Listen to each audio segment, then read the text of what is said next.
Hello everybody, hope you're doing marvellously well. This month's multi-track is going to be from this. Hopefully you can see it on the camera. It is the Dick Wagner Remember the Child Memorial. I'll start one more time.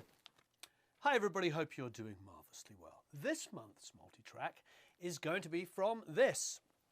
This is the Dick Wagner Remember the Child Memorial Concert.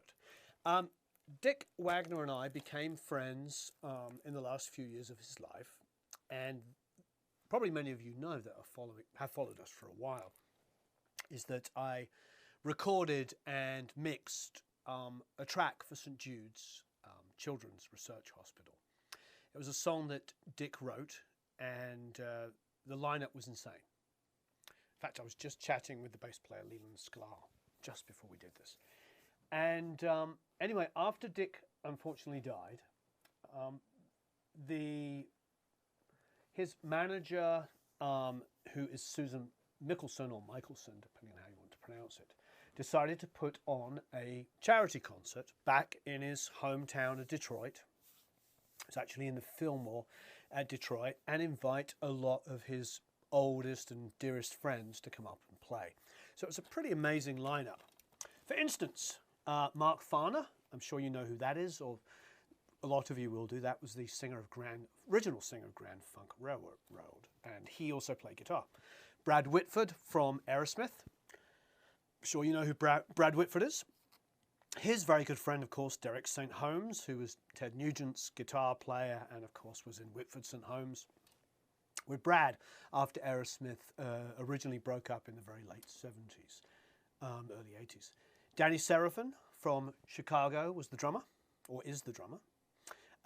Johnny B from Mitch Ryder. Drew Abbott from Bob Seger's band. Scott Morgan from the Rationals. I don't know off the top of my head, I think... and Marshall Crenshaw. I'm sure you all know who Marshall Crenshaw is.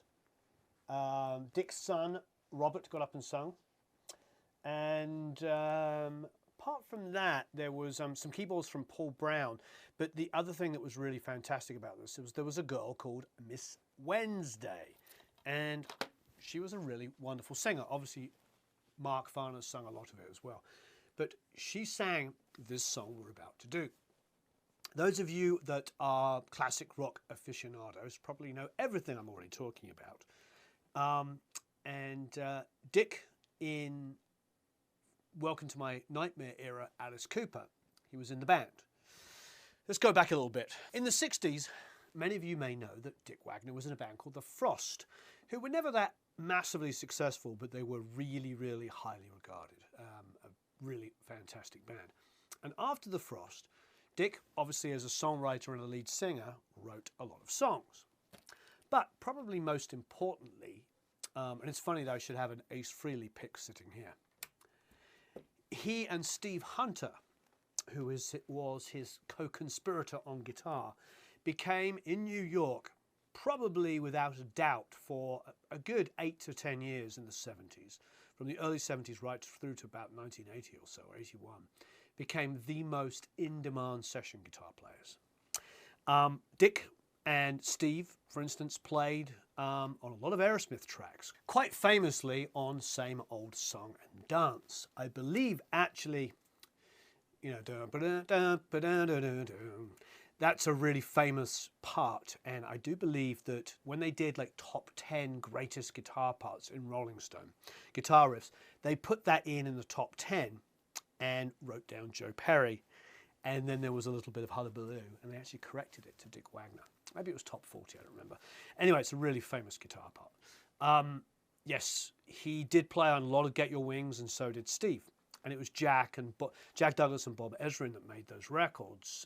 Worked with, you know, Kiss, Destroyer. He's the guitar player on that. That's why it's quite funny that we have Aces here. As you know, Ace is a very good friend of mine, and we've done 3, coming on 4 albums together.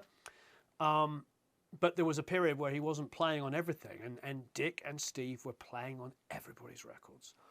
You know, I think most famously, outside of Aerosmith and Kiss, which were sort of, how do you say it, Johnny Midnight, we call them sometimes, you know, they were They were after hours kind of fixes and replaying parts. Outside of that, I think probably Rock and Roll Animal by Lou Reed, which is a freaking masterpiece of live record. That's Steve and Dick Wagner, Steve Hunter and Dick Wagner playing together. Absolutely phenomenal work. Now, both Steve and Dick were amazing guitar players, but Dick had this ability to be an incredible songwriter. And he had this song, apparently, he told me for a long time, called It Was Only Women Bleed. And he brought it to Alice Cooper. And Alice Cooper, he may have had a different title, I'm blanking now, but he brought this pretty much finished idea, or a song that was finished, and I should say, and Alice tweaked it and changed it, and he may have changed the title of the song. And of course, those of you that are Alice Cooper fans, or at least classic rock aficionados, will know that that was an absolutely massive hit song. It was like a top 5 or top 10 in America, but just a big worldwide smash hit. Big, I suppose, what we would now call a power ballad. I don't think there was such a thing as a power ballad in the mid-70s. I think there was just good songs. You know what I mean? I think the 80s became the power ballad. Now, the other thing that I loved about Dick and Steve is they also played with Peter Gabriel. And his resume is absolutely insane. Both as a songwriter, because he wrote most of Welcome to My Nightmare with Alice. So just all around stupidly talented. And most importantly, one of the sweetest guys. And I got to meet him through Jack Douglas. Jack was insistent that I meet him and become friends with him, and we clicked like that. So much so that before he died, a couple of years before he died, he put out this book called Not Only Women Bleed. And the foreword was by Alice Cooper. The book was edited by Susan Michelson, who was his manager. So Dick gave me this book, and hopefully it's in focus, you can see this. And he wrote inside it, "Warren, you are my future. Rock on, Dick Wagner." So people ask me all the time, why is there books here? I've got Ace Frehley's book there, which is obviously dedicated to me as well. I've got Dennis Dunaway, for those of you that know Alice Cooper. Dennis wrote Schools Out with Alice. You know, these things are really important to me. And they all carry stories. I've worked with Dennis, I've worked with Ace, and I've worked with Dick. I've worked with a lot of some of the greatest and classic 70s rock stars in the world. And it's a blessing. And I continue to work with those kind of guys. As you know, I've done Rick Springfield albums, and of course I work with young up-and-coming artists. I'm doing a record at the moment. Vintage Trouble single came out last week. Christina Holmes's record came out today. What else came out in the meantime? There was something in between. I'm blanking. Something else came out as well. I'll remember in a second. Anyway, so, you know, we're continually doing records. I'm going to do some stuff with Diane Warren soon. We've tried playing. She's been writing with a girl on a big TV show, and I don't remember what the TV show is because I don't watch TV, but it's a huge TV show, and this girl's a singer as well. So I've been talking to her staff producer, Carl Townsend, who we will interview, who is phenomenal. It's a pleasure to work with. So I'm blessed to be able to work with some real high-level stuff, and I try to keep it, you know, when I have the choice, I want to work with super organic, real musicians. Guys like this. Songwriters like Diane Warren. You know, people that are unbelievably talented. So on this song, we have Brad Whitford. I'll read it again. I don't know if Mark is playing guitar or not, but Brad's playing guitar. Brad Whitford, obviously from Aerosmith, you know, Derrickson Holmes, Danny Seraphin from Chicago's on drums. So this is a wonderful opportunity to mix some really cool stuff. The bass player on this, I'm blanking. I'm blanking on who the bass player was, and I don't actually see his name here.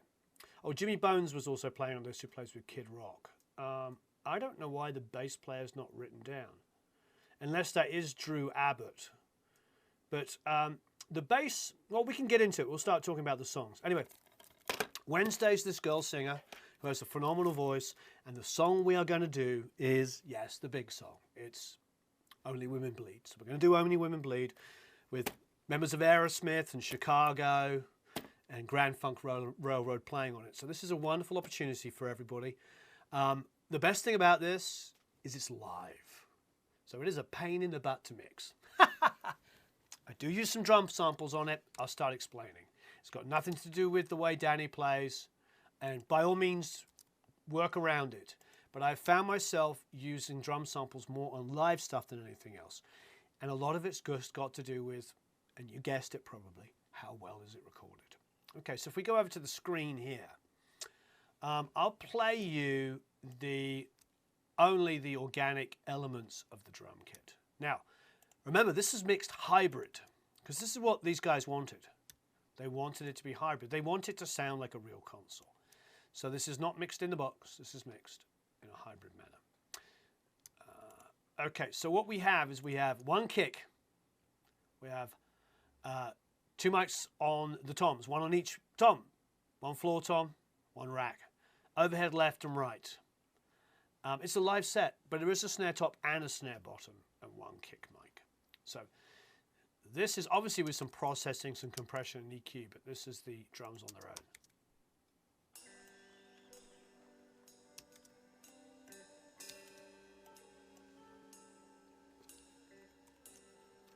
Now you can tell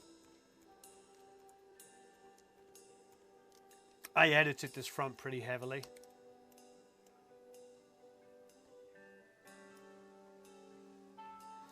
I actually went in on this front here, and you can see at the top here, oh, it's not allowing me to use that zoom tool in this mode. But anyway, you can see I actually went in there and created my own grid. There's no grids to this, so I wanted to sort of like find a place where the guitars and the drums could, you know, work together. As you see, there's not much editing on the guitars, but the drums were. And it's just because honestly, the guitars were sloppy, and it was like, what's the easiest thing to do? And I went with just editing Danny's cymbal hits, because they were really the easiest thing to edit.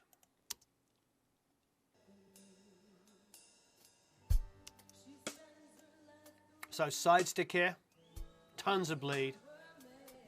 This is all the bleed you're hearing on the drum mics. So you can hear Wensday singing.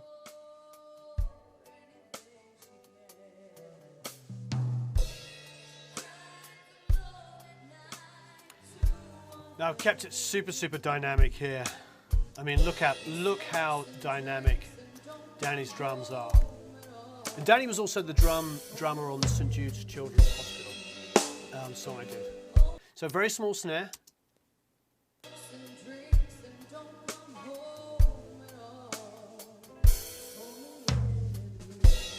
Toms are well tuned. There's a bit, if you hear on those cymbals there, can you hear that?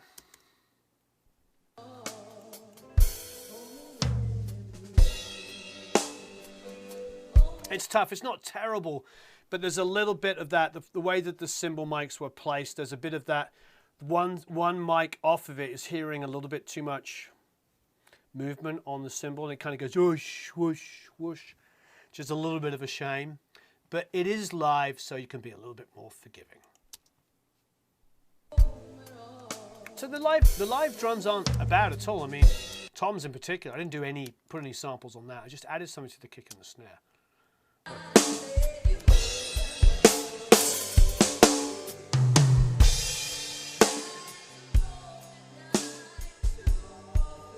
But if we go to the kick, for instance, wiping off some top end there, nothing special, just to get rid of kind of cymbal bleed that I was hearing.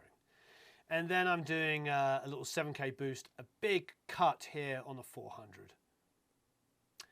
And that is being summed to a kick master here, which has got about 60, 57 boost, 3 dB of it, and then another cut at about 300.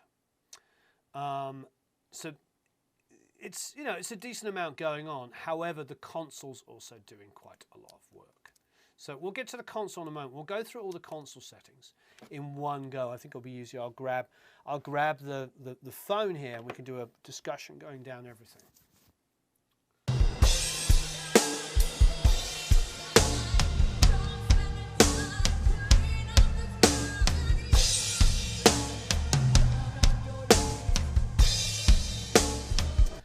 Now you can, but you heard the drums there. Now let's listen to it with Wensday singing, and you can see how powerful she is.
So these are not live, these are being played on a keyboard. As you noticed earlier, there are two people playing keys.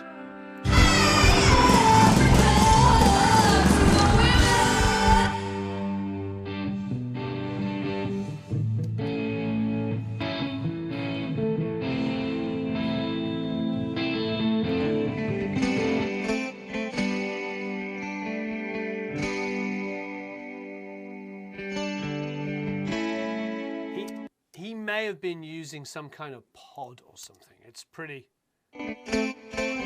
quite artificial.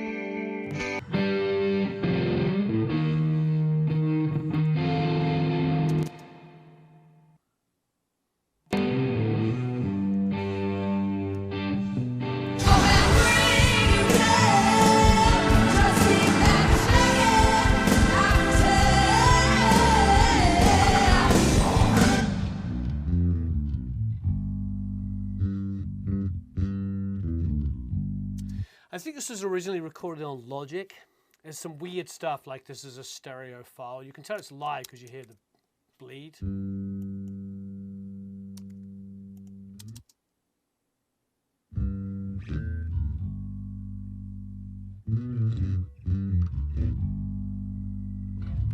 You hear the Hammond bleeding there. But that's just a DI. I don't know why we have a stereo DI, but that's the way it works. We actually had on this concert, I think near the end of the last song, the Pro Tools dropped out. I didn't record it, somebody else did. It was a little frustrating.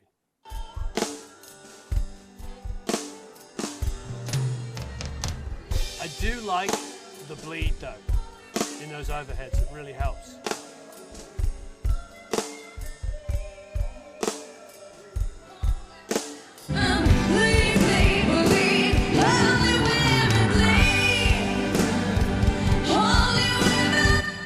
I think a big part of live recording that we should really talk about is room mics.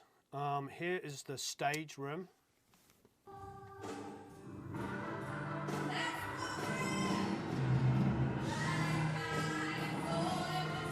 So those are microphones pointing towards the stage, so the crowd is behind, so you're not really hearing much in the way of crowd. But if you go to the front of house, which is obviously the mics in the front of house, you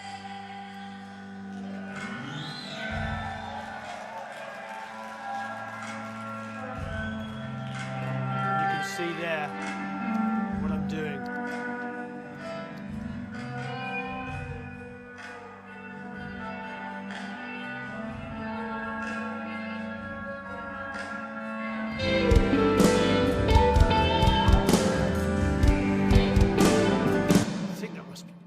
It sounds like Brad to me. I wasn't at the concert. However, if you get the DVD,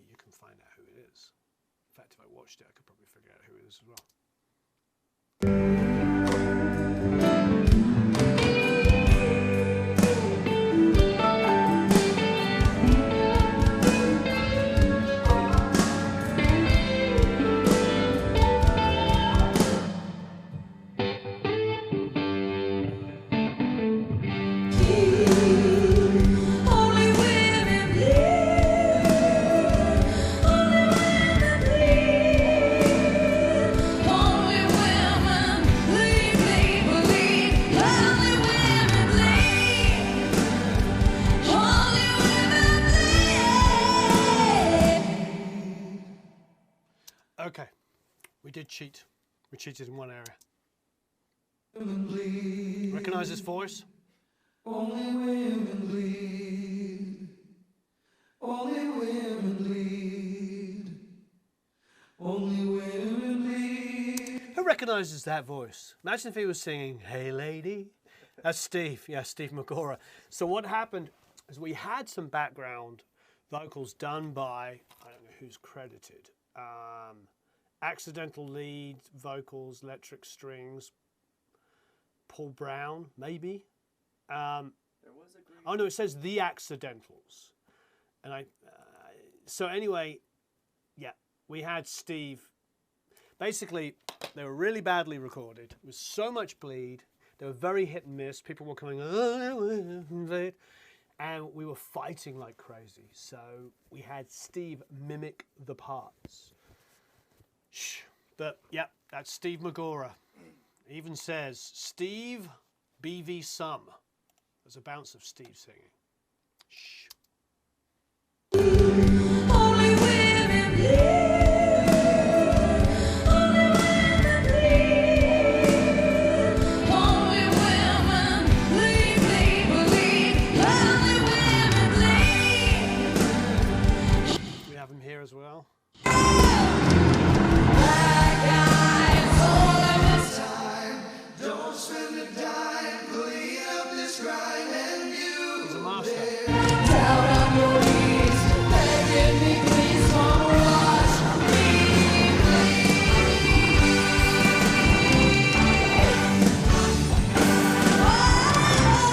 We did get him paid. I think most of us, if not all of us, were for free on this, but Steve did get paid.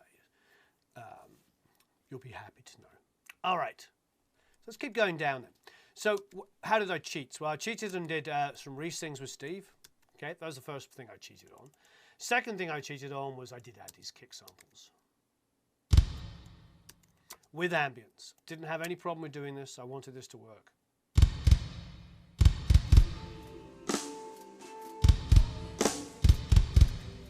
I mean, it's just not a particular... This happens a lot in live recordings, and if you get to this situation where you're being asked to mix live stuff, the thing about mixing live stuff that's really important is it's repeatable.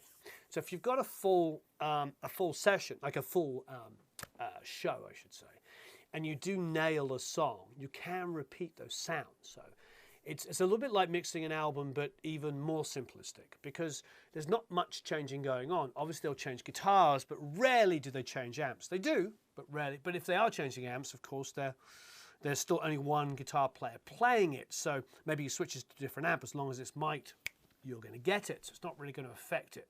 If Derek or Brad was changing amps, they would have been strumming. You know, there would have been a mic on the other amp. It still would come up, and God bless America. Same thing with drums. Danny didn't change his snare during the show. As far as I'm aware, it's the same snare sound. So once you get a sound you love, you're good to go. And people have an expectation. It's okay that it sounds consistent. To be honest, it is better that it sounds consistent. My tips are with live recordings are, don't be afraid to use a lot of reverb. Don't be afraid to push the rooms. The mistakes I've made, and I have to ask if I've got permission to use these, but I did some Chili Peppers mixes. I mixed some Chili Peppers. I mixed some Ramones, some Joe Strummer, you name it. I've done a lot of live mixes. And you do cheat. You can't do much in the way of tuning. They're out of tune. They're out of tune. There's not much you can do.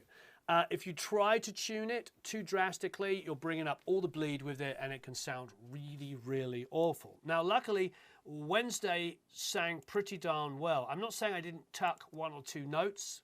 To the best of my recollection, I didn't, but I'm not going to say that I didn't 100% do it. I possibly would have tweaked a note or two. On this song, I'm not sure. However, there were other guys that were singing Dick, God rest his soul, his son song, seashells on the seashore. His son sang, and it wasn't necessarily the best vocals. It certainly wasn't Dick Wagner singing. It was Robert Wagner singing. And so, anyway, cut a long story short, I definitely gave him a little bit more help. But I've done things where I had with Joe Strummer, no tuning. Anthony Kiedis, you couldn't do tuning with Anthony because he would literally spinning around. And every time he'd spin around, he'd get bleed from the drums and the guitars. And I tried to tune notes, and you go, give it away, you'd be like, and you get all these horrible artifacts. So that's the main tip. Be careful. Also, understand with vocals is that sometimes you've got what you've got. If there's bleed in there, you can try tricks. You can, and I'm sure you guys can debate me, but I've mixed, like I said, Chili Peppers, Joe Strummer, the Ramones tribute concert, the Ramones, this album, and then countless bands that you've never heard of as well as the big ones. Black Veil Brides, about 4 years ago, I did their huge album. It was the #1 selling music Blu-ray DVD of the year. Was it called Alive and Burning? Yeah, Alive and Burning. Huge thing. It was did thousands. And that, you know, they did some fixes and they sent them to me on their own. But essentially, you know, my experience is like you fix the things you can fix. You're not afraid to use reverb, and you're not afraid to use the room mics because it is a live show. So people expect a little bit of push and pull. They expect a bit of wrong. And it's not a problem to have like huge amount of bleed and stuff going on. So I know there's a lot of work doing this. There is a lot of work doing this. If you can, especially if you're in a situation where people are using digital consoles. Now, when the shows I've recorded, of which I've done a lot of, I would bring in mobile rigs. I bring in racks of 1073s and I'd split them on the monitor send and then print that way. I did a whole DVD of, I think it was 8 bands at, what's it called? Not the Garage, famous venue in LA. Opium, not the Opium Den. Getting older. I can't remember the name of the venue, but I can see it. I'll remember in a minute. So we did like 8, maybe more, but it was at least 8 bands. And I'm sitting next to the guy in the sound booth with splits going on and racks of 1073s. And then another system recording it.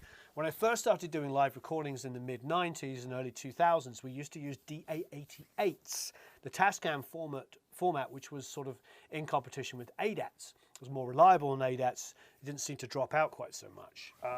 And the syncing issues weren't quite so bad. Not that ADATs were necessarily that bad either, quite frankly. A lot of that stuff was overblown. It's a little bit like the Pro Tools versus every other DAW.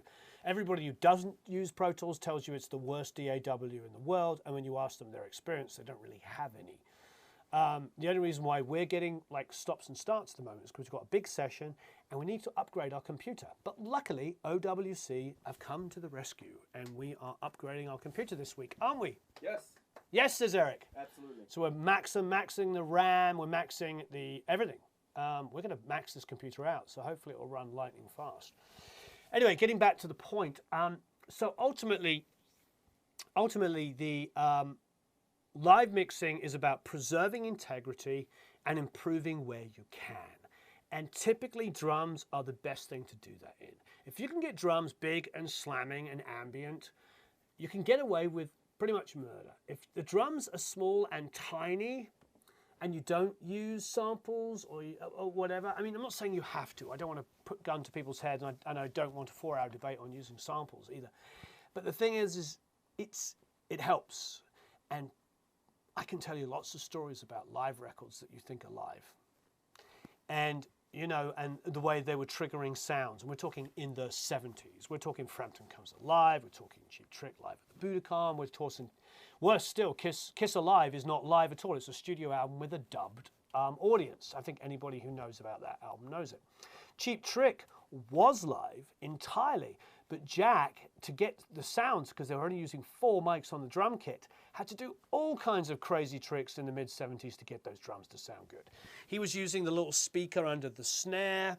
You know, I've also heard about the gating of the snare, and then you've heard of the hitting it with the snare drum using a spring to come down and play it. That wasn't Jack, but it was somebody else. But all kinds of tricks that people used to do in the 70s to make the drums to put in quote-unquote samples, like live samples that were being triggered, because you needed the drums to sound bigger and you didn't have the control of them. And they were like this performance here, overly dynamic.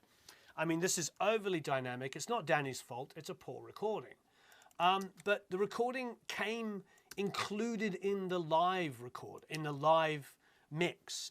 You know, the actual front of house guy was like, oh yeah, I'll record it. So he just took some splits off his console and dumped it into, I think it was what was it? It was it was something random. It wasn't Logic, I don't think it was. It was definitely something random. Everything came in stereo. We kept some files as stereo and some as mono. And it was a mess when we got it. There was just hours and hours and hours of files that had to be sorted through and organized. And it's another big thing about live recordings. There's a lot of organization, Okay, I'll stop talking. Let's have a listen a little bit. So here's the samples.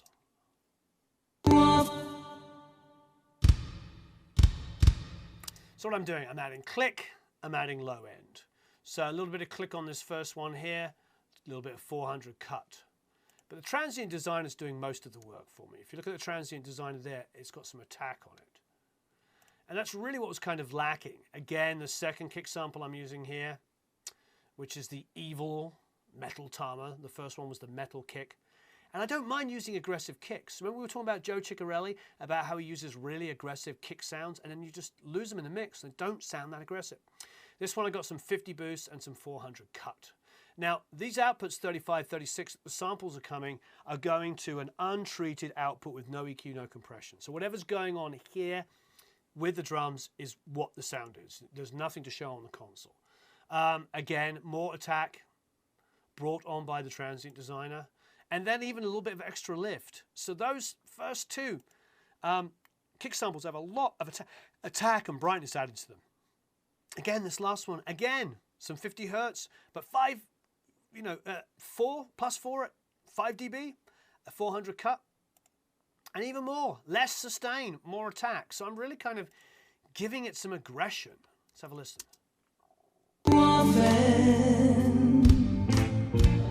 He smokes and drinks and don't come home at all. Only women bleed. Only women bleed. Only women bleed. Only women bleed. Now, all these kicks were being sent also to the kick room here.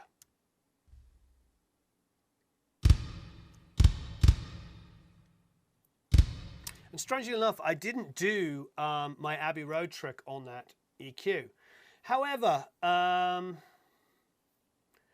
let's have a look. Let's go to the EQ. Here's the EQ. So it's cut. It's cut on 300 and 340. 800's flat, 8K's flat. So we're cutting low mids pretty dramatically. So it's like it's cut down in the low mids, and everything's flat on the rest of it. And, I could have gone crazier. We could have taken this frequency 1 here and gone and shaped it a little bit more. But there's not a huge amount of low end going into it. Then, of course, I'm using my old friend MV2, which is just great for controlling anything, let alone reverb. And then, as you can see, at the beginning, there's barely any. Then as the band comes in, there's more, and then I bring the reverb down. So I've got reverb on the kick, and I don't care if I've got reverb on the kick. I want to have some ambience. So here's all of the kicks together. This is the live kick with the samples.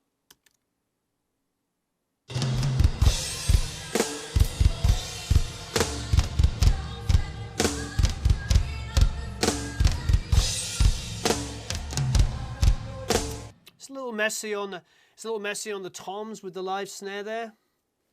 I mean, Danny's going for it. Who knows if he'd even heard the song before he started playing it. I mean, I've worked with Danny Serafin, and he's world class. And that's just the way it is. And it's a little messy, but it still sounds fantastic. The snare, if we go to the live snare first, didn't do much. When I'm bussing them together, I've got a time adjuster with the overheads, so I've dragged them back with the overheads. But I've got some boost at 5K there, and that is it. Just high passing at about 80. That's all that's going on. And then the API, 7K. So I'm just brightening the live snare. That's it.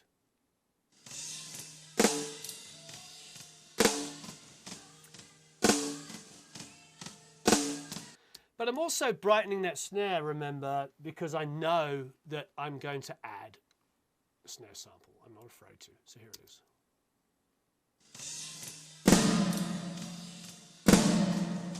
Yes, it's got a lot of verb and it's a lot more aggressive. And, you know, like David Nosey was talking about the other day, I mean, if you've got really, really well-recorded drums and you want to add a sample to it, then tune the sample. Go to Addictive Drums, go to Easy Drummer, go to any of those programs and pitch the snare so it matches. Great. But I didn't want to do that. I'm not trying to match a little poing-in snare. And no disrespect to Danny, he's one of the greatest drummers that ever lived and from one of the best bands of all time. It's not that, it's just what's going to work with this. It's a very dense mix, even for a live mix, of two guys playing keyboards at the same time, a couple of guitar players, backgrounds, which we know were cheated and faked, but backgrounds were done live at the time, and a powerful singer, and a lot of room ambience. So these are the choices I made. When I was doing Joe Strummer's live record, I didn't do quite so much. It was in the Troubadour in a small venue. It was fantastic. He was playing Clash songs. He was playing all kinds of solo stuff. And I didn't really feel like I had to do that much to it. I know in the back of my mind you're asking. I will. I'll see if I can get the Joe Strummer stuff. I mean, I'm sure any of you that are fans of the Clash would love to mix Pressure Drop. Trust me. Or London Calling. Trust me. When you got multi-tracks and Joe Strummer's singing, it's pretty awesome. Clash songs. That's the Mescalero, so the band are phenomenal. Okay, so I will ask about that. But again, this is really important. We're talking about live mixing now. Okay, so of all the snares, a little attack and sustain on this, just to make it pop. And this is typical for me. I'm doing boom and fizz. The little snare, I didn't care about adding low end because there wasn't any. I wasn't going to add something that wasn't there. But on this first sample here, I've got 100 boosts and a 5K boost. And a little quite aggressive on the 100, 4.3. And then on the API, another boost at 100 again. I do like the Waves API. We've talked about this a lot. In some ways, the Waves API stuff is pretty freaking phenomenal. They're all, look at the attack that's added from this snare here.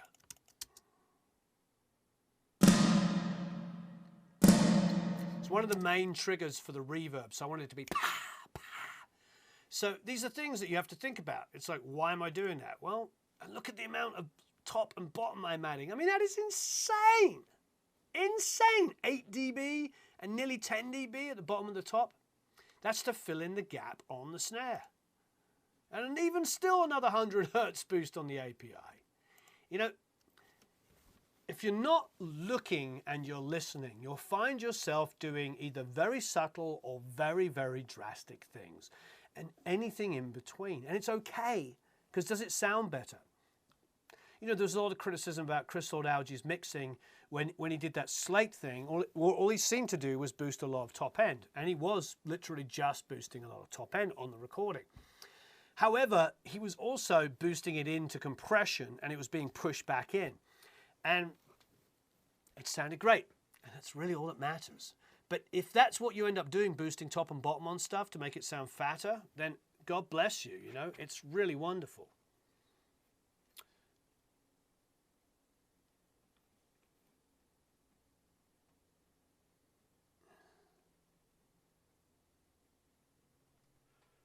Sorry.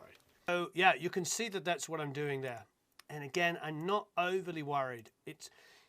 What you'll find when you see that kind of stuff with me, and I think this is goes a little bit into what we were talking about with the Feedback Friday, about, you know, how many plugins is too much when you get carried away. So often you'll get there and you'll carefully construct your mixes and you'll do things that you feel are really, really subtle, you know, and you're soloing things and you're shaping them and making them sound great. And then you put them all together and it doesn't sound that good. It's not that it doesn't sound tight, well-rounded, superly, you know, nicely crafted. It quite often just lacks aggression and excitement. So what I tend to end up doing is I put on my headphones and I'm like, where's the oomph on the kick? So I bring in some more low end on the kick. And I'm like, there's no body on the snare. So what do? I start looking at the samples, and that's what would have happened. I would have turned up 100, turned up 100 again, turned up the 100 again, turned up the 100 again, until I'm like, oh, okay, now I've got the combined body that I want, because it was getting eaten up inside of the mix. And then probably the snare wasn't bright and snappy enough. So I go in and put in some more at top end, and I'm increasing the attack a little bit to make it bite. Same thing with the kick. These are things that don't necessarily seem to work in solo. Like, for instance, if I go back to that snare here, let's have a listen.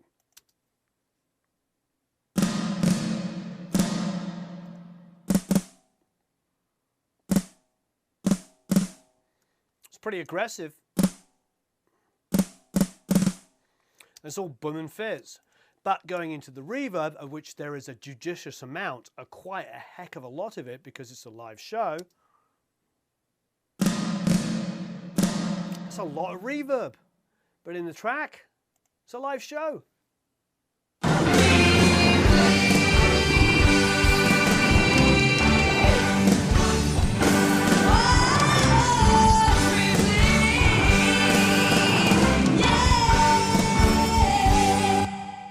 Getting soaked up by the vocal verb, by 2 sets of room mics, by ambience on everything, because I want the person watching the DVD or the Blu-ray, in some cases, sometimes in 5:1, to feel like, yes, you guessed it, they're in a big, big hall. This was done in a film hall in Detroit. It wasn't done in your bedroom. So that's what's sort of interesting about it. It's interesting, it's very funny here, sitting with a Dick Wagner and a Ace Frehley pick next to it. And then, of course, you've got Ace, Dennis and Dick all together in the books there. It's quite unusual when you think of all the relationships between all of them. Anyway, so on this last snare here, I've actually put some limiting on it. I mean, I went crazy on this. It's not very loud, but I'm using it to trigger a lot of reverb. Also, I got that poof, poof, poof. It's bringing out the bottom snare a little bit. Again, smiley face, boom and fizz, and again, not paying any attention to red lights. Sorry, this is not it's not classical music. This is definitely aggressive. I could go in there and make all those red lights go away by cutting a dB or 2. You wouldn't notice a thing. You would just notice the snare was quieter. Anyway, so yeah, sorry for the purists out there. Okay, the hat. What are we doing? We've got time adjusted with the overheads again. We're turning it up because it's printed so low, plus 6 dB. And then we're wiping off 300 and below.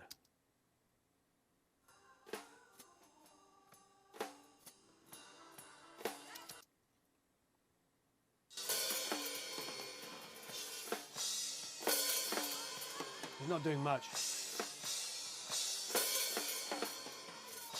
So there it is. The toms, actually, I'm very, very happy with.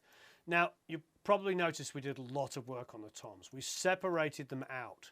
So I'm actually taking out pretty much all the bleed. Not all of the bleed, but a lot of it. So I gain down between hits.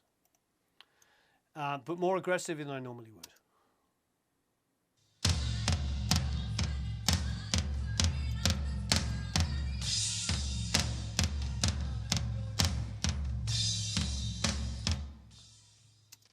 No samples, I can put the rack in here.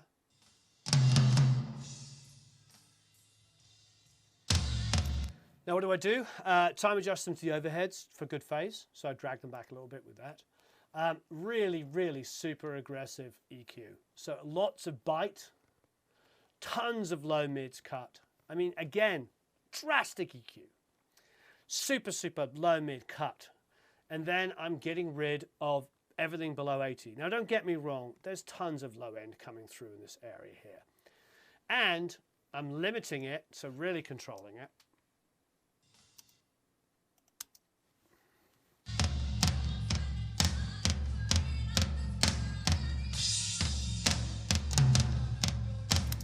But I'm running an R bass afterwards.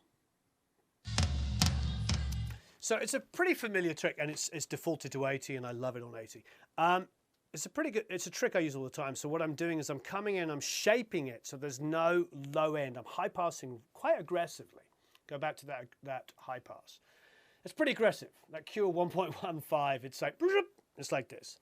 Now, there is low end coming through, but it's aggressively done. And then it's boosted afterwards. I find like if I did it the other way around, it's really hard to tame that low end because I'm going to have a lot of excessive like 20, 30, 40. I do not want to hear in those toms. I'm trying to get it out of the way of the kick. So, and then sometimes I might even, again, after the R bass, do it. But we have the console. Okay, so left and right overheads, you can see they were printed dramatically different. Really, really different in levels. The first thing I'm doing is turning up 6 dB, and then again another 6 dB, because that was the maximum. You know, I could have hit plus 12, but that's what I ended up doing. And then plus 4, oh dearie me, just to get them somewhat even. Get them loud enough and even enough. And then as far as EQ is concerned, nothing really, just some high passing.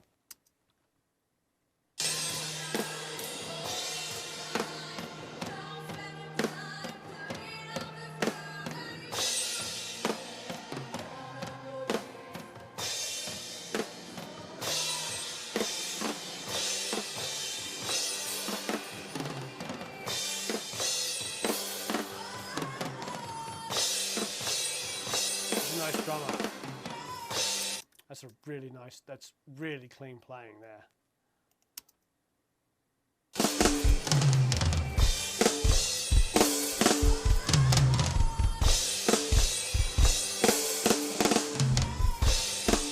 This will be fun for the drummers to mix. A live recording of Danny Seraphim playing. It's really good. Okay, so we have a couple of different reverbs going on. We have a fake room, which you can see the low end's been done. And that's just pretty typical for me to call it like fake room. I'm just trying to add more ambience. So I'll put a ton of different things in there. I'll put some, you know, some toms in there. I might put, you know, a little bit, and I'm putting a little bit of toms in there, left and right from there. But I've also got the toms have got their own reverb. I've got a gate going into it. I'm using the Revolver again, the Mac DSP, which should not be underestimated. It's a really, really nice reverb. And just in general, you know, this is a live drums. I mean, we can get away. You're coming off the console, yes? Mm-hmm. We can get away with a lot of verbs. Have a listen.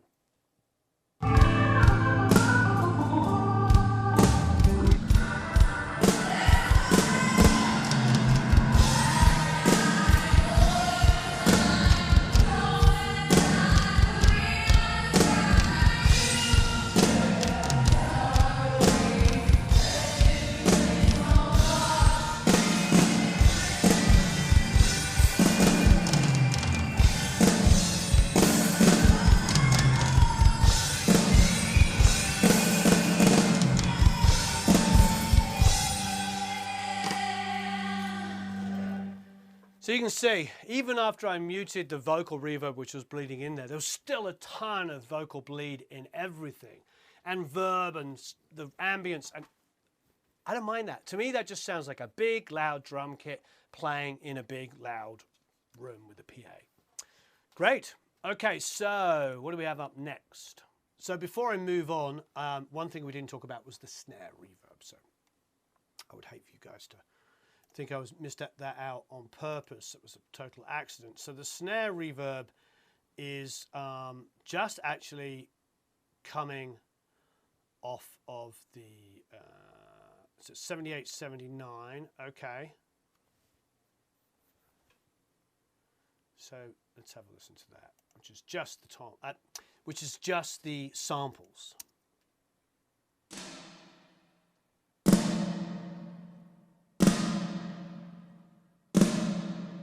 Gated. Again, it's the Revolver, and there's the Mac DSP to control it. And it's quite aggressive on the high level, so it's...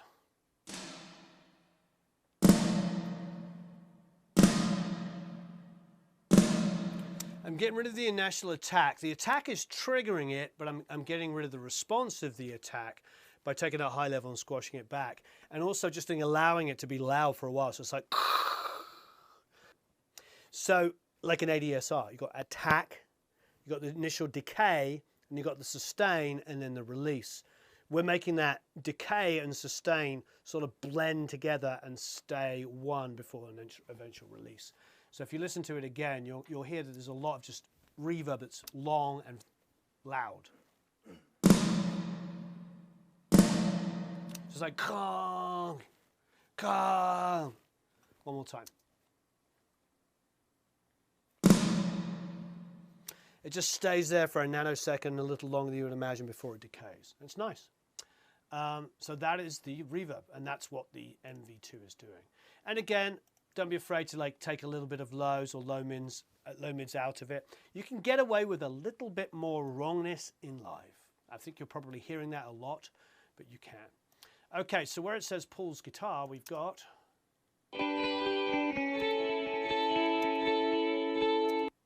Now, this is not much bleed. I think this may have been DI'd.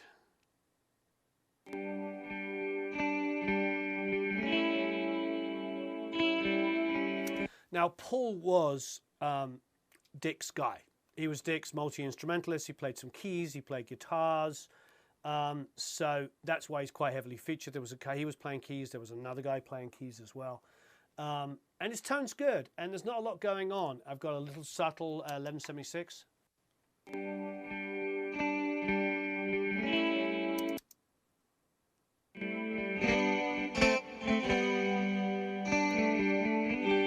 go here, see if it's doing anything. I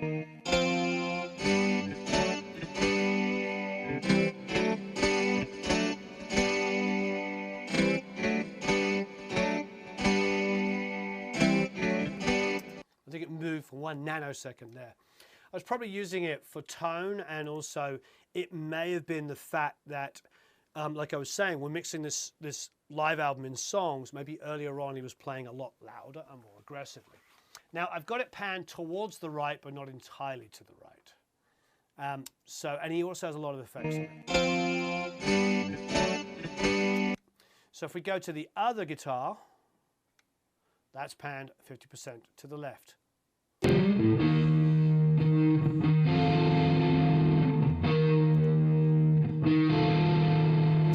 I've got like 250 and I've boosted, but I've taken out 130 and below, like 127.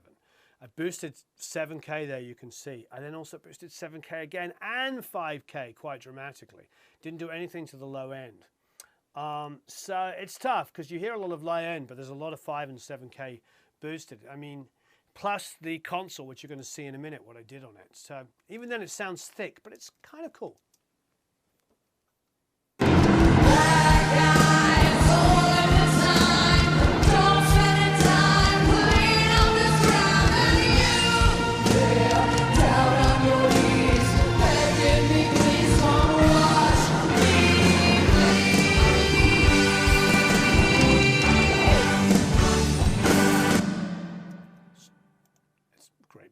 Okay, next up, let's have a listen. We've got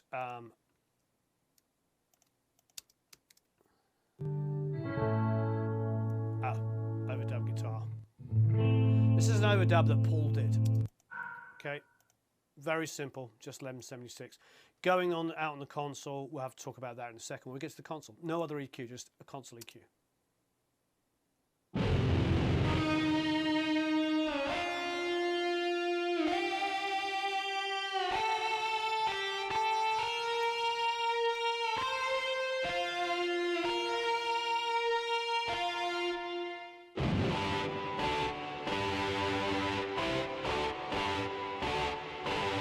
It's great.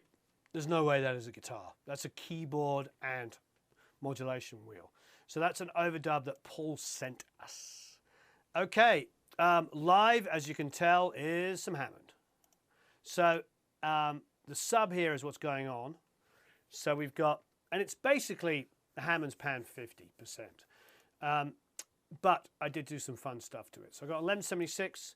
I've got some super lows taken off, but this is, I like this. I'm using the analog channel. I love the analog channel.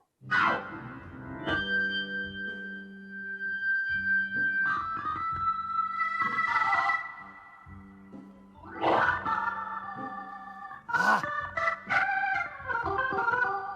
Yeah, baby.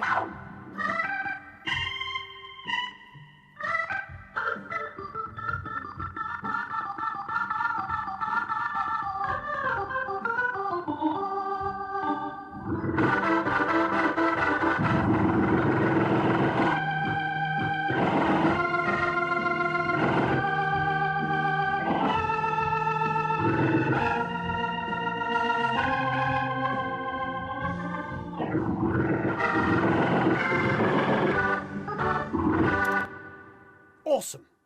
And it's got a lo-fi across it. So a bit of saturation, bit of messed up distortion going on here. And all I'm using is good old-fashioned reverb. Now, as you can see, there was tons of bleed. And I let the bleed go, like here.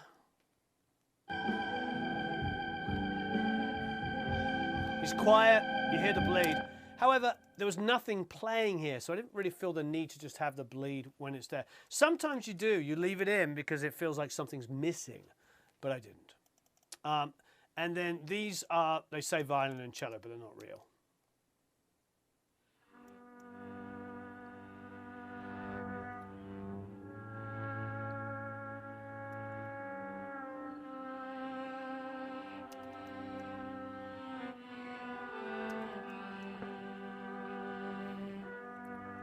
They actually sound like, and they probably are, Mellotron samples. Or Mellotrons. Yeah. Very Mellotron.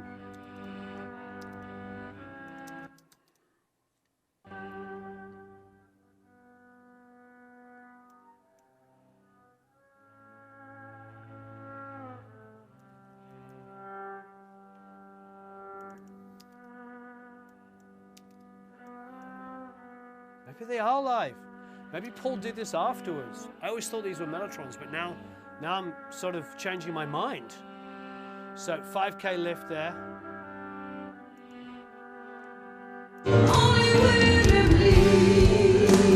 I didn't have them very loud, let's be honest. Okay, here is some piano. Now, many of you probably know that the keyboard player that's most famous for working with Steve Hunter and, of course, Dick Wagner was Ray Colcord. And Ray Colcord, I got to know briefly, died of cancer just a few years ago. And Ray was the keyboard player on with Lou Reed, and he's also in that same band, the Rock and Roll Animal. And he's pretty phenomenal. Look him up. His resume's pretty scary good. Played with some amazing people. And he's a great string arranger. And he did the string arrangement on the St. Jude songs we did. So these are all string overdubs. Definitely 100% none of these are live.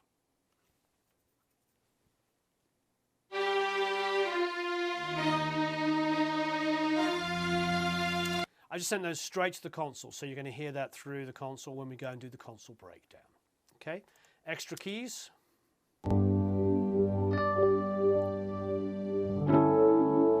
Stay when all you're really looking for is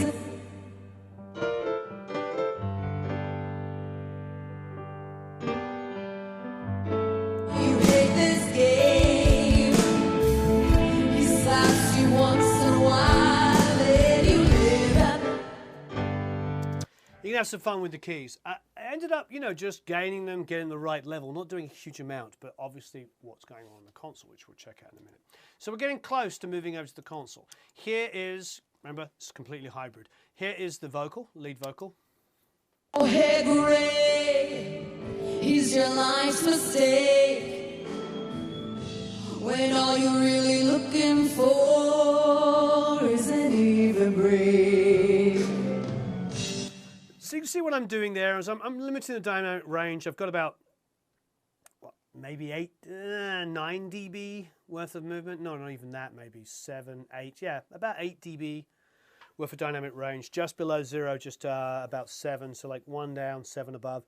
And just letting it kind of be in that range. So when it's hitting my channel 24 on the console, it's really controlled. On my sub going into channel 24, I do have an RVox first of all. Oh, hey, Gray, he's your life's mistake. And a de-esser. Then some low cuts, high pass, little boost at about 8.5K. An R comp. Oh, hey, Gray, he's your life's mistake. And then after the R comp, you know, because it's now compressing some of the highs back in, I'm doing another high pass and a tiny bit of high boost, a tiny, like 0.7 at 7K-ish, and then another de-esser. So this is kind of common stuff with me to boost, to like boost EQ into a compressor and run de-essing, and do it in series, because it's just making it brighter without getting it too aggressive. I like the EQ into compression because I like the spankiness, pow, pow kind of sound that you get from that. But I also like using a de-esser to control excessive amounts. Now you are probably hearing the octave pretty loud. Oh, hey, great. Turn it off. He's your life's mistake. Back on. When all you're really looking for. It's pretty loud. However, it's dense. It's louder than I would probably use normally. The whisper track is fairly loud too. And the vocal distortion's fairly loud. They're all like, I'm distorting the vocal, I'm putting a low octave on it, and I'm putting a whisper track, which is the Mofoda here. And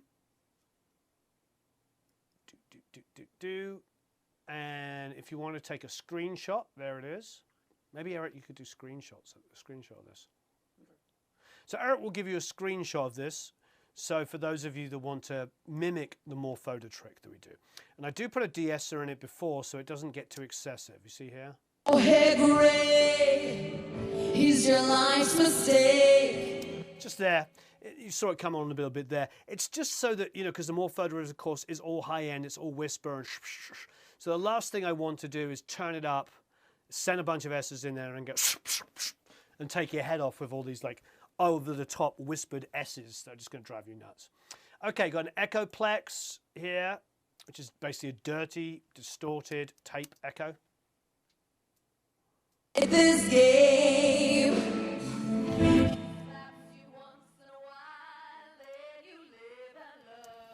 The Echoplex was sitting over there. Where'd it go? It is down in the bottom. Oh, well, there was an Echoplex over there. It actually needs some work. And then, of course, there's the H3000 prints down here. It's all summed together. And then our two lexicon prints, all of which you can use and have fun with. Bit of low mid cut. Well, actually mid cut, about 600 on both those effects, and some high boost. I've got the revolver for the plate, the Mac DSP for the plate. I've got an R-verb here. I've got a tape slap delay on the vocal. An echo boy doing a quarter of a note, and an echo boy doing an eighth of a note. I tapped it out to roughly 122, so it's about what the tempo is. It's not perfect, it's not cut to a click. And then both of those echo boys have a key from bus 10. So what it is every single time the lead vocal is singing, the compressor is coming in. He smokes and drinks and don't come home. So you hear that, so you hear the delays come in after every single time she sings. So when she's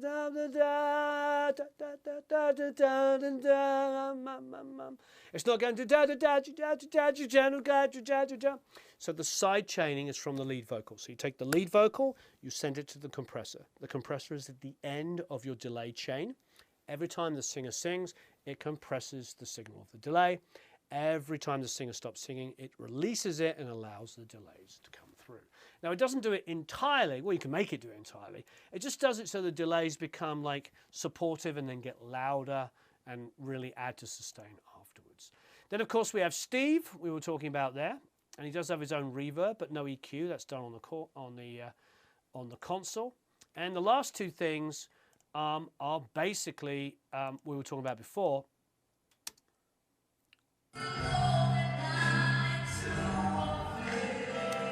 The rooms, and one is very, very dry because it's just the one off the stage I left it. But this one here, I'm seeing how much low end I'm taking out and low mids, and it still sounds massive. I did some automation on the trim in areas. You can see that here. Not a lot, just a little bit. So a little bit of automation there, and it just to get, you know, it starts off a little bigger there, comes down to a level that I like about here. But most importantly, I'm using this, which is a pretty, it's old, but the IR1 is pretty amazing reverb. So that is that's giving us like the big room. If you listen without it and with it, without, with,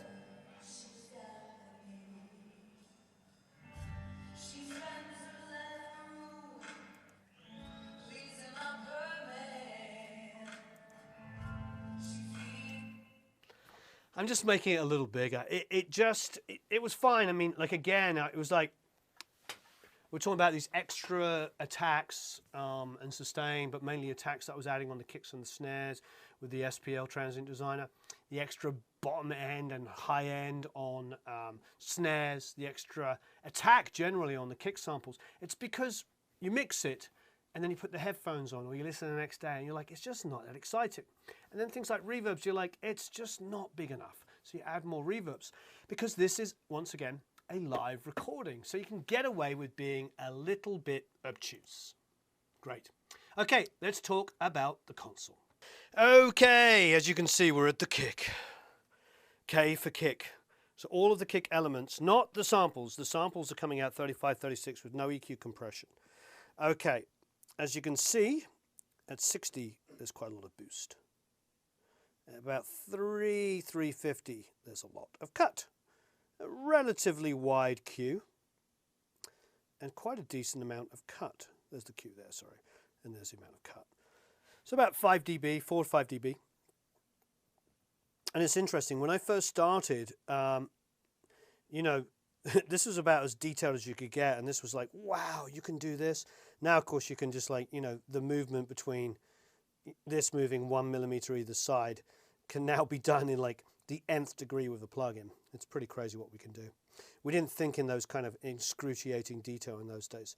Okay, it's about 2.5 boost. That's very Dave Jordan. That's what I'm doing there. Relatively wide. Well, it's narrow. It's about halfway, slightly under halfway. Okay, and then quite a decent amount of 8K boost. And believe it or not, I'm actually taking off at about 20. It's just that the cap has come off. And then on the top, the same thing. I'm actually not really doing that much, but it is engaged. But the important thing on the kick is this. There's extra Joe Ciccarelli-ness going on. So I've got a 63 boost. So I'm summing it in 63 boost. I'm cutting about 125 where my bass guitar lives, and then cutting 200. I'm also cutting about 16K. Not that it really matters because you're barely going to hear that on a kick. But the 250 is being brought out and the 125 is being brought out because that's where the kick lives. Now, while I'm here, let's look at the snare.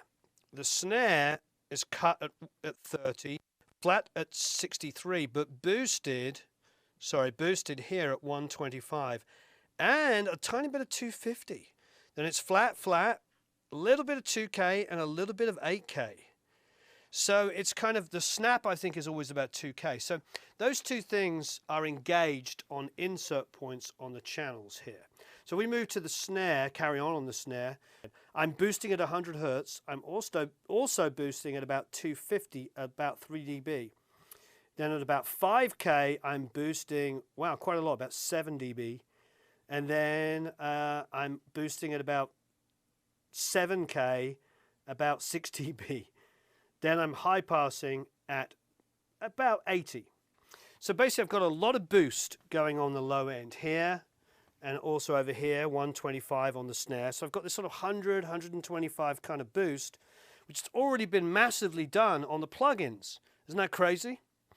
And then both of these EQs are channel in, they're not channel out. So I'm not doing EQ into compression. I'm compressing the signal before going in here. So it's actually kind of gentle. What I might do is if I was on channel out is basically EQ goes into the compressor and it's far more aggressive and that way gives you more of a pap, pap, pap sound. But I wasn't after that. Okay, toms. Let's move over to the wonderful world of toms. I'm boosting on both of them around about 100. So this is the area here, about 100. And then I'm cutting pretty drastically. Wow. Like at least 10 dB, maybe 11 dB at 300. Like a huge cut and quite a wide Q there. I mean, that's pretty much, yeah, that's pretty wide. So I'm taking out a schnizzle ton of low mids. So I'm boosting low end, taking out low mids. However, I'm also boosting quite drastically 4K and about 6K. But then I'm also taking out high passing at about 70. So it's out of the way of the kick, and I'm doing a little bit of low passing at 12. Now, one thing I forgot to mention, and I'm not going to forget, I'm actually going to include, is of course that we're using transient designers. So the first one is the kick. And that is quite aggressive. It's got a lot of attack, but a lot of sustain as well. So I'm sort of like, and then the snare, the same thing. That's this one here, attack and sustain. And then on the toms, again, attack and sustain, quite aggressive on both. So the Transient Designer is a little bit of a secret weapon. It sort of exaggerates the sustain of it, but I'm also bringing up the attack. So I'm sort of doing this like, ba-da. So attack, sustain. Again, choose to shape it, you know, in your mix. Overheads. Dun, dun, dun, dun, dun. So nothing going on as far as low boost. Ton of low mid cut at about 350. You know me and my 350, so ton of that cut. Quite a lot of it cut here. Then I am boosting a little bit at about 5K and then a little bit at about 10. But I'm taking off at about 120. So, and that's it. There's nothing else going on that whatsoever. It's maybe a gentle amount of compression. Now the rooms, no EQ on this particular one. And I did go channel out, which is kind of pointless because I'm not applying any EQ, so it didn't really matter. Went through non-EQ into channel out. That was probably engaged EQ, then took it out. All right, bass guitar. Now this is an old version of how I mixed bass guitar. And to be honest, did we even cover the bass guitar? Let's go back.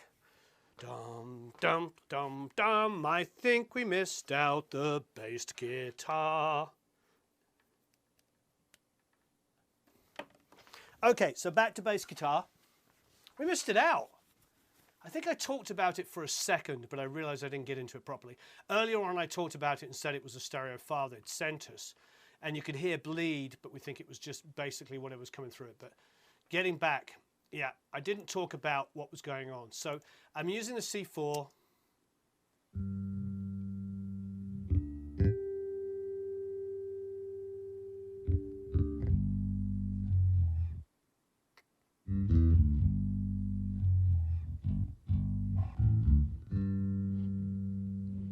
It says Gene, it's not Gene Simmons, I promise you.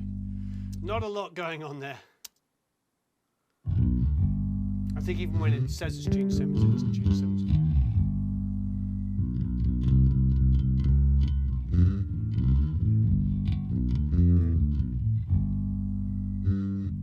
You hear the bleed there of the band. Okay, so that's the DI. I don't know why it's a stereo track. It was just probably the way it came up on the console. But you do hear some bleed, so it is a live performance. It's also sloppy live, like a live performance. So not a lot going on with the... There was like a couple, like a dB or 2 dB for a second of compression on the low end. Okay, but then I'm boosting some highs. It's about 4K, 385, you know, about 4K boost. But then I'm cutting, high passing at 53. Then I'm boosting at 100. But also boosting at 800 for that kind of toughness that I like. But then, of course, our old friend R-Bass is really giving us all the low end.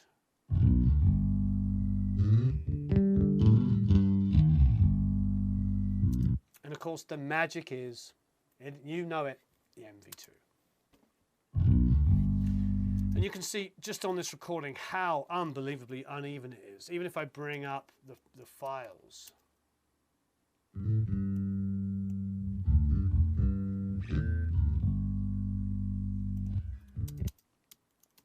So even with the files brought up, you can see how quiet it gets. So the MV2 is like the saving grace. Okay, let's go back. Oh,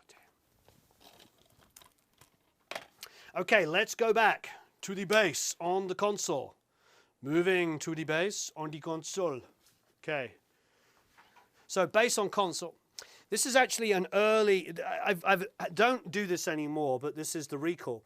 So I actually don't engage the EQ often now. I actually use the EQ inside of Pro Tools, but sometimes use the insert for the low lows. But here I have boosted at about 60, but I've also cut at about 40. I am boosting at about maybe 700 here. I'm also boosting at 800, so I'm sort of doing, well, maybe 600 and 800. And then I'm also boosting at about 5K, but I'm cutting, high passing at 8K. And then, of course, I've got some compression. But the real secret on the bass is, as ever, whoop, No, it's over this side. We moved it a couple of months ago and I completely forgot. This. It really is this. I mean, this is kind of the secret, not even kind of, this is the secret weapon. Boost going on here at 100. This thing is amazing. There's a little bit of attenuation which sharpens up the boost.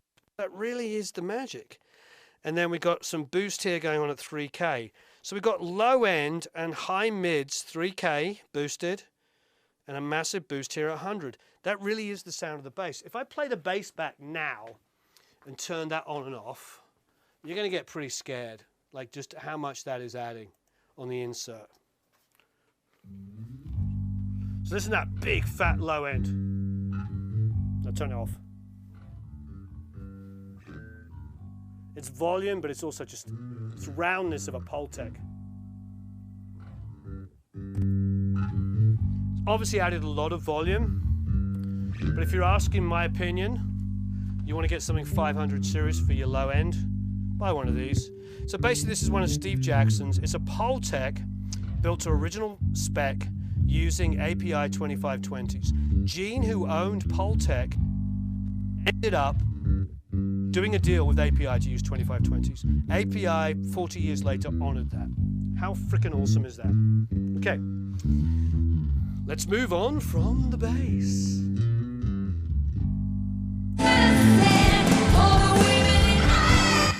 Okay, rhythm guitars. You know what, I'm going to press play.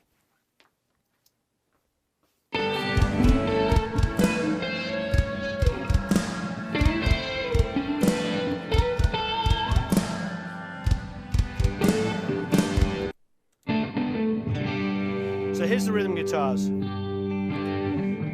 Got some 200 boost here. A little tiny bit of cut at about 800. A little cut at 2K. And a big boost at 5. Channel out.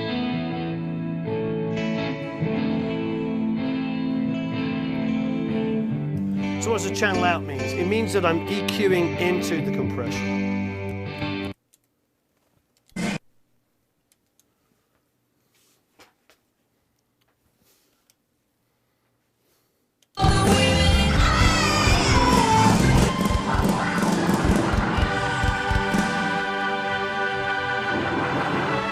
So a lot of keys coming down here.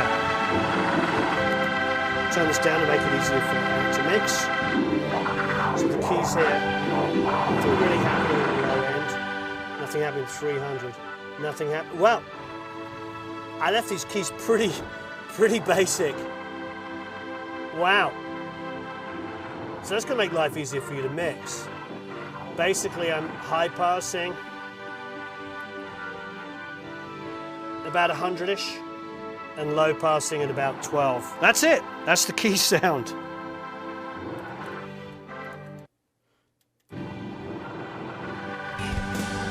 Wow.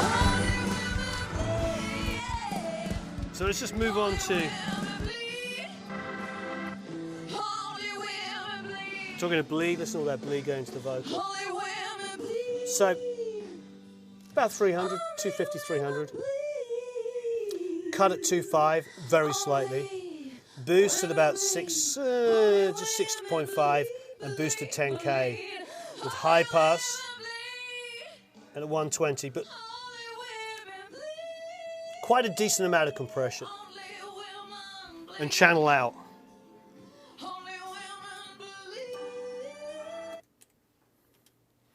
Backgrounds, there's nothing going at the moment. But if we go to Steve's backgrounds over here,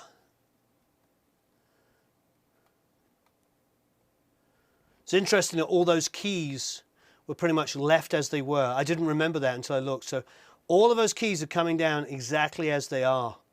So we didn't do much EQ and compression to it. I'll be intrigued to see what you guys and girls do to that. You might do more work to it than I did. You might have more fun with it. And I applaud you if you do. I think a lot of it was, obviously there was the live stuff was processed pretty heavily, and then the unlive stuff wasn't. The stuff that was sent to us was probably, I felt at the time, quite processed. Okay, here's Steve. Black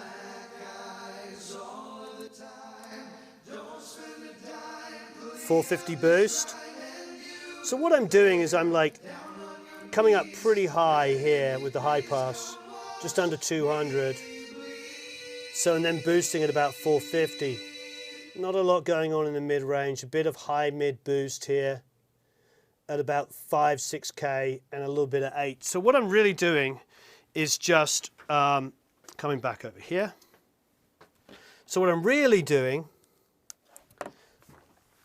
is I'm wiping off the super lows on Steve, you know, because I'm boosting at 450 and then I'm coming up to just under 200 and just wiping it off.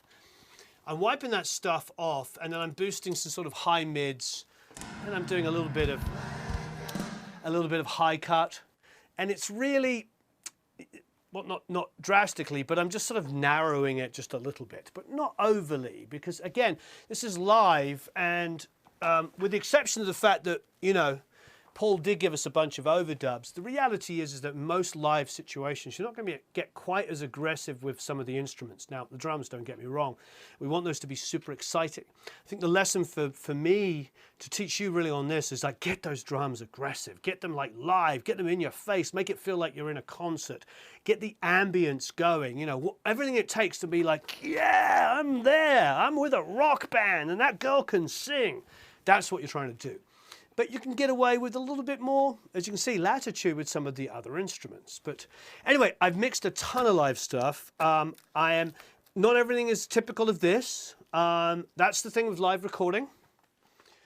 It's, you know, this was done on, this was done inside of a DAW, which I blank on what it was. It could have been something like Digital Performer even. I don't think it was Pro Tools, but maybe it was. But it came in very haphazard and very disorganized. And then they started sending us all of these additional files, which were like mind-blowing as to what they were supposed to be. So we got all of that, and it took a while to assimilate and put it all together.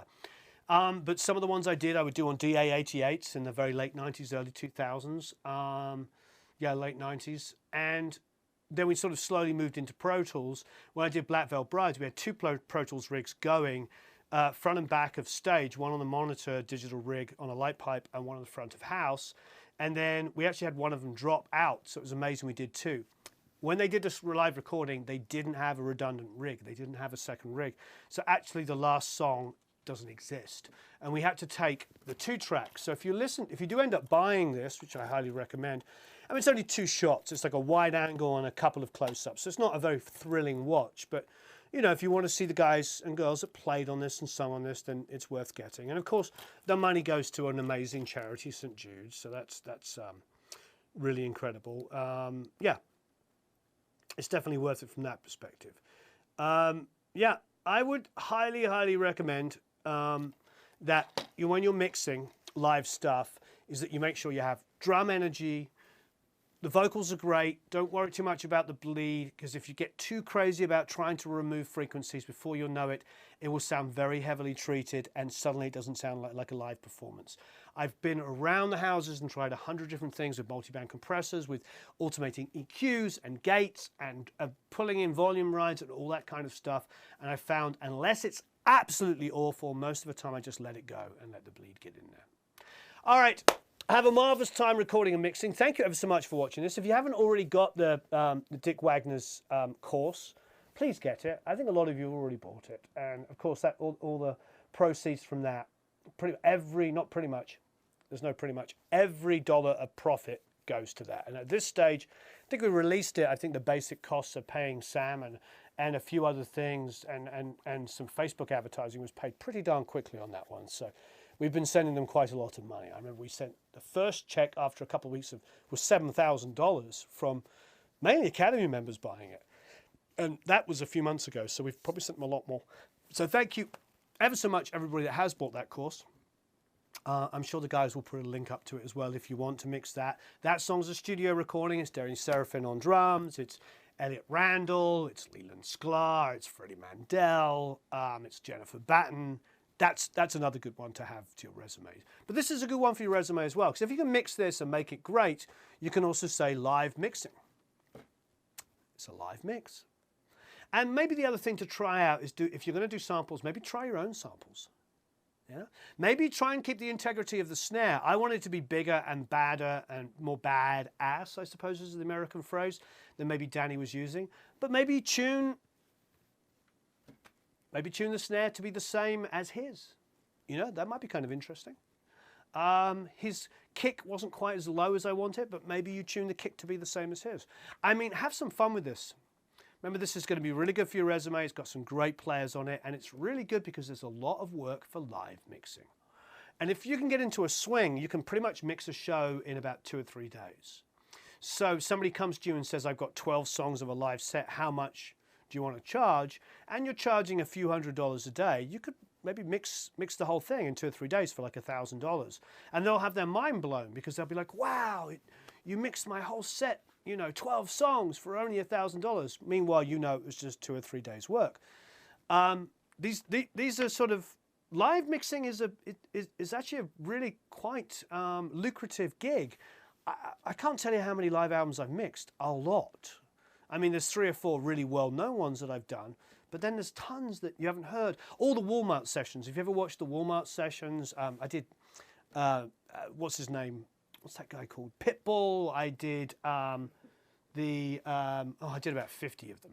So if you go and watch the Walmart sessions, then I did all of the Phrase live stuff. We did a live album. We did an iTunes special. We did live from iTunes. We did the Abbey Road recordings. Remember the Abbey Road sessions? I did all of those. I mixed all of those. I mix a lot of live stuff. I've mixed a ton of it.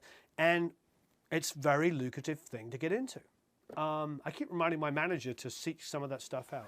Anyway, have a marvelous time recording and mixing. Add this to your arsenal, add this to your resume, and I'll speak to you all again very soon.